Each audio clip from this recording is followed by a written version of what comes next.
बाबा अपने बच्चों से कह रहे हैं, मीठे बच्चे, बाप जो ज्ञान की मीठी मीठी बातें सुनाते हैं वह धारण करनी है।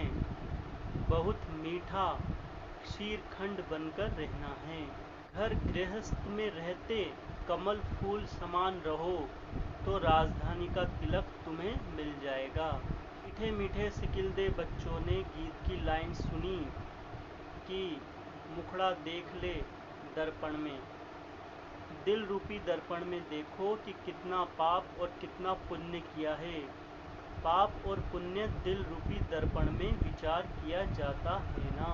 हम जानते हैं कि भारत ही पुण्य आत्माओं का खंड था। कोई पाप नहीं करते थे, शेर बकरी इकट्ठा पानी पीते थे, शीरखंड थे। बाप भी कहते हैं, बच्चे शीरखंड बनो। जितना प्यार से काम निकल सकता है उतना क्रोध से नहीं। बहुत मीठे बनो। बाप की याद में सदैव मुस्कुराते रहो। देवताओं के चित्र देखो कितने हर्षित रहते हैं।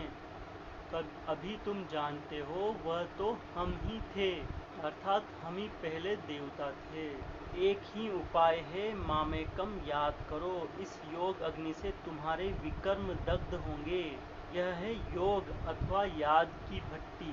भले गृहस्थ व्यवहार में रहो, भोजन आदि बनाओ, बच्चों की संभाल करो। अच्छा सवेरे तो टाइम है ना, कहा भी जाता है, राम सिमर प्रभात मोरे मन। आत्मा में बुद्धि है, भक्ति भी सवेरे करते हैं। तुम भी सवेरे उठ बाप को याद करो, विकर्म विनाश करो, सारा कीचड़ निकल आत्मा कंचन बन जाएगी, फिर काया भी कंचन मिलेगी। शिव बाप कहते हैं, मैं आया हूँ श्रीमत देने, श्रेष्ठ बनाने। बच्चों को बहादुर बनना है, डरो मत। जिनका रक्षक खुद भगवान बैठा है उनको किससे डरना है। तुम्हें कोई श्राप आदि क्या देंगे, कुछ भी नहीं।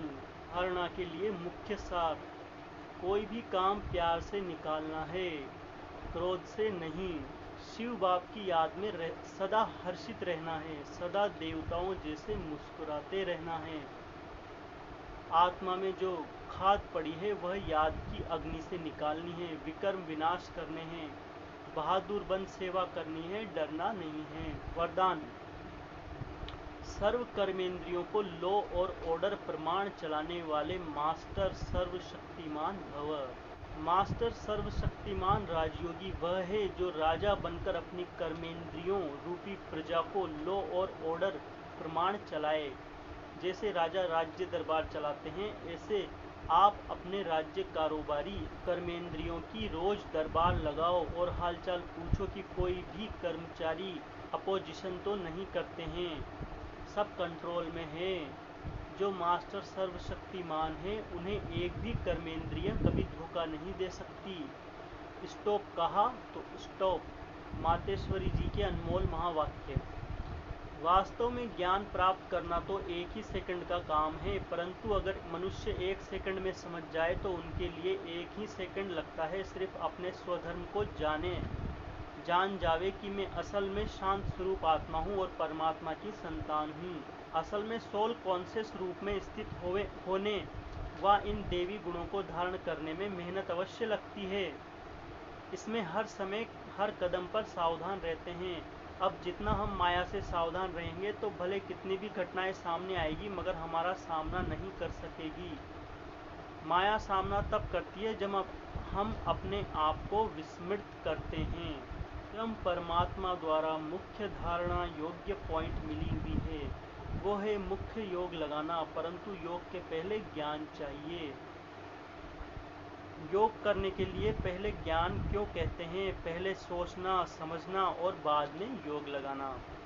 हमेशा ऐसा कहा जाता है, पहले समझ चाहिए नहीं तो उल्टा कर्म चलेगा, इसलिए पहले ज्ञान जरूरी है। ज्ञान एक ऊंची स्टेज है जिसको जानने के लिए बुद्धि चाहिए, क्योंकि ऊंचे से ऊंच परमात्मा हमको पढ़ा रहे हैं। अच्छा, ओम शांति।